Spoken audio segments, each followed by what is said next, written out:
Habíamos hablado de la postulación de los jueces para integrar la Suprema Corte de Justicia de la Nación. Después de la salida de, recién no me acordaba el nombre, de Carmen Argibay Molina, que fue una jueza muy destacada de la Corte, y con Hayton de Nolasco, que también era la última mujer que quedaba allí integrando el máximo tribunal. Bueno, ahora falta cubrir esos lugares y Milei propone el nombre de 2 varones para integrarlos. Y como escuchamos más temprano, hasta la misma Victoria Villarroel dijo: esos cargos tienen que ser ocupados por mujeres, y hay muchas mujeres capaces en nuestro país. Y nosotros vamos a hablar ahora con Gabriela Ábalos, que es jueza y profesora constitucionalista, para que un poco nos dé su punto de vista sobre este tema. Gabriela, ¿cómo estás? Buen día. Antonio y Nimsi te saludan. Muy buenos días, muchísimas gracias por la convocatoria. Bueno, por favor, gracias por responderla y además por estar en diálogo con nosotros. Bueno, realmente me imagino que estarás de acuerdo, ¿no?, en proponer una mujer para la Corte Suprema. Claro, en realidad lo más importante que creo que tenemos que transmitir es un tema de igualdad de oportunidades, porque claramente sabemos que nuestra Constitución Nacional así lo exige, es decir, desde la Constitución histórica del siglo XIX se hablaba de la igualdad ante la ley, que somos todos iguales ante la ley. Claramente esa igualdad histórica era una igualdad formal, porque, por ejemplo, las mujeres en 1753 no tenían iguales derechos con los varones, por ejemplo, no accedían al sufragio, ni menos aún a cargos públicos, políticos, electivos. Luego, en 1994, que vamos a festejar 30 años de la reforma, aparece un cambio impresionante en temas de igualdad, porque se transforma esa igualdad formal en igualdad real, y se habla de la igualdad de oportunidades entre varones y mujeres como un cometido al Estado, como una exigencia al Estado que garantice la igualdad de oportunidades entre varones y mujeres, entre otros ámbitos, en el ámbito de la política partidaria, es decir, en el acceso a cargos electivos y partidarios. Pero esto también se traslada a los poderes judiciales, en términos de hacer efectiva la participación y el acceso a los lugares de tomas de decisión, por ejemplo, en este caso concreto, al Superior Tribunal de Justicia del país, de mujeres en condiciones de igualdad. ¿Y saben por qué? Porque hay un diagnóstico previo de desigualdad. Claro. Les cuento, 111 varones versus solo 3 mujeres, claro, a lo largo de 140 años de historia de la Corte. Esto nos muestra claramente que igualdad de oportunidades no existe, que igualdad en el acceso no aparece.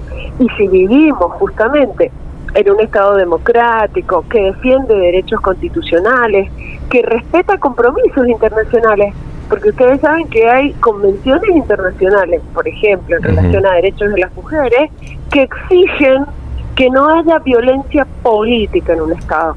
¿Y qué es eso? Justamente cuando hay normas concretas, cuando hay decisiones concretas que impiden, que dificultan el acceso de las mujeres en iguales condiciones que los varones a distintos cargos. ¿Esto qué quiere decir?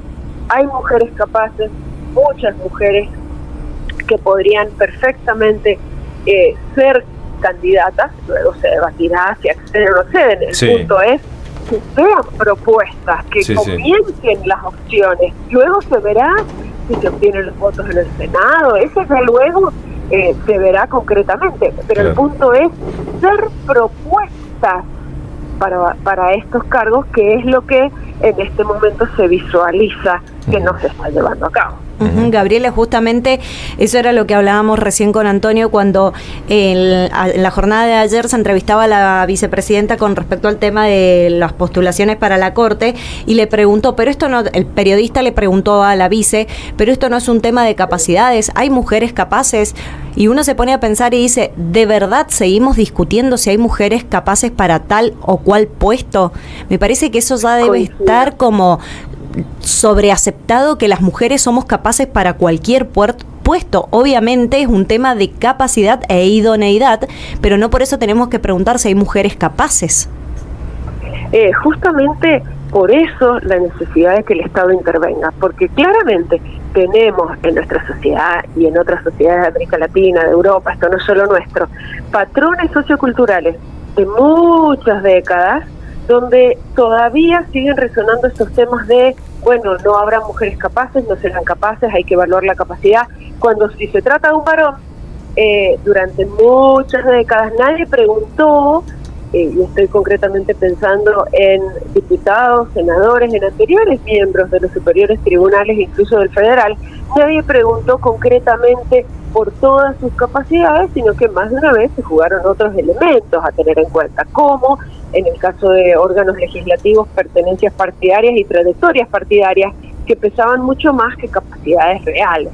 Entonces, claramente por eso es que la Constitución hace 40 años que viene exigiendo que el Estado asuma la necesidad de garantizar la igualdad de oportunidades. Y por ello es que, por ejemplo, tenemos la ley de cupo y luego la ley de paridad de varones y mujeres para acceder a los cargos electivos. ¿Por qué? Porque claramente el Estado advierte que no basta con que esté la igualdad en la Constitución, hay que modificar esos patrones socioculturales y para hacerlo hay que posibilitar que las mujeres lleguen. Y una vez que lleguen, una vez que se supere esos razonamientos que hemos mencionado, listo, no hará más falta ley de paridad, ni hará falta estas campañas que estamos haciendo ahora, porque ya estará totalmente claro en la sociedad que las mujeres, junto con los varones, en iguales condiciones, tienen derecho a acceder. ¿Esto qué quiere decir? Que deben cumplir varones y mujeres requisitos mínimos de idoneidad para acceder al cargo que fuere, pero porque lo dice la Constitución. Acuérdense que es el siglo XIX, la Constitución dice que el acceso al empleo público tiene como única condición la idoneidad, por supuesto que sí. Tanto la mujer como el varón, para el cargo que fuere, hay que evaluar sus antecedentes, pero el problema acá con la Corte es que no se ha propuesto ninguna mujer para poder evaluar qué antecedentes tiene. Claro. Ese es el problema. Una vez que se postule una mujer, dos mujeres, ahí haremos el debate de qué tan capaz es o no. Pero el problema de base es que ni siquiera se postula una mujer, ya de por sí se piensa en varones. Bien. Gabriela, y la participación de la mujer en todos los estamentos judiciales, ¿cómo es? Porque hay una asociación de mujeres juezas, porque a nivel nacional como que no resaltan muchos nombres de mujeres, siempre hay como que está plagado toda la lista de varones. Les cuento, la Oficina de la Mujer de la Corte Suprema de Justicia de la Nación, justamente creada por la jueza Carmen Argibay, que ustedes mencionaron, esa Oficina de la Mujer tiene las estadísticas del ingreso de varones y mujeres en los poderes judiciales de todas las provincias y de la Nación. ¿Qué arrojan las estadísticas? Que las mujeres somos mayoría, más del 50%, en los niveles inferiores en los poderes judiciales. Por ejemplo, personal administrativo, por ejemplo, funcionariado. Cuando empieza a ascender la escala, es decir, jueces de primera instancia, de segunda instancia, ¿qué fenómeno se advierte? Que desde la existencia de los consejos de las magistraturas, donde hay exámenes objetivos de capacidad, las mujeres comienzan a acceder, es decir, ganan concursos, integran ternas, y de a poco va aumentando el número de mujeres, que todavía no es el 50% respecto a los varones, o sea, va creciendo, pero todavía no llega a la paridad. Mientras que en los superiores tribunales, ahí aparece un fenómeno diferente. En las provincias, superiores tribunales de las provincias, ha comenzado a crecer en las últimas décadas la designación de mujeres, es decir, mayor conciencia en nuestros gobernadores provinciales, la mayoría varones también, pero hay mayor conciencia de este cumplimiento del Estado de la igualdad de oportunidades. Se trata de cumplir la Constitución y los tratados internacionales. Mientras que en la Corte Federal, bueno, ya lo hemos visto, en la Corte Federal, salvo el ingreso de 3 mujeres, una de ellas gobierno de facto, Margarita Argúas, y 2 de ellas, Carmen Argibay y Hayton de Nolasco, en gobiernos democráticos a partir de la presidencia de Kirchner, es en este momento en que recién aparecen mujeres. Y claramente, frente ahora la existencia de una vacante real, la de Hayton de Nolasco, y una vacante que se va a producir, que es la del juez Maqueda, 2 vacantes, claramente es la oportunidad para hacer efectiva esta igualdad. Claramente hay que designar por lo menos una mujer, y en el mejor de los casos 2 mujeres. ¿Pero por Sí. qué? Para cumplir con el mandato constitucional de la Sí, igualdad. sí. ¿Y saben qué? Lo importante es postular mujeres. Luego debatamos, junto con, en este caso, los postulados varones, luego debatamos sus antecedentes, debatamos su trayectoria, debatamos su perfil autónomo respecto de lo que supone la independencia judicial. Luego debatamos eso. Sí. Pero la plataforma inicial es la propuesta de mujeres, Claro. que es lo que no estaríamos viendo en este momento. Ujú. Claro. Bien. Gabriela, te agradecemos muchísimo el contacto, muy amable. Muchas gracias a ustedes. Adiós, un abrazo grande.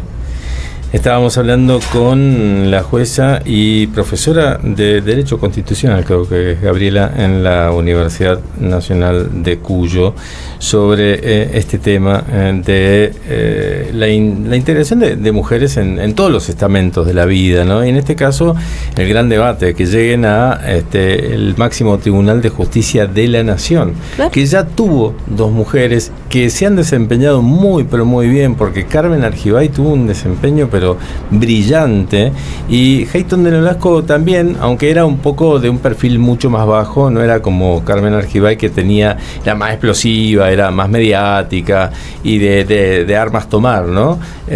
Pero Bueno, pero también era su personalidad que no Exacto. afectaba el desempeño de su función. Al contrario.